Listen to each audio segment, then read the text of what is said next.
பணம் கொளிக்கக்கூடிய ஒரு கோயில் இந்தியாவில். அப்படி ஒரு கோயிலில் தான் இன்னைக்கு ஒரு பெரிய ஒரு திருட்டு சம்பவம் நடந்திருக்கு அப்படின்னு ஒரு பெரிய பரபரப்பான செய்தி போயிட்டு இருக்கு. நான் இந்த கிட்டத்தட்ட 97 கோடி ரூபாய் இது வரைக்கும் அங்கே எடுத்திருக்கிறேன்.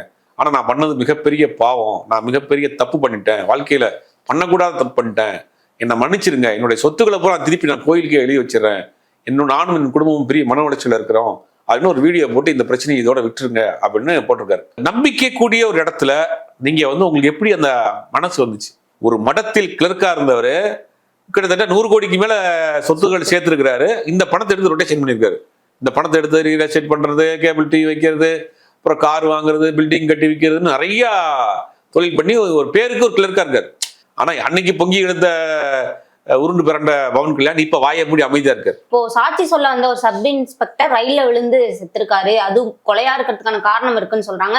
இப்ப இவரையுமே எனக்கு கொலை மிரட்டல் விடுறாங்க அப்படின்ற ஒரு குற்றச்சாட்டு வைக்கிறாங்க. இல்ல, அந்த சப் இன்ஸ்பெக்டர் இறந்து போனது சம்பவத்துக்கும் இந்த இதுக்கும் பாக்குறப்ப இது பின்னாடி ஒரு பெரிய நெட்வொர்க் இருக்கிற மாதிரியான சந்தேகம் தான் வருது.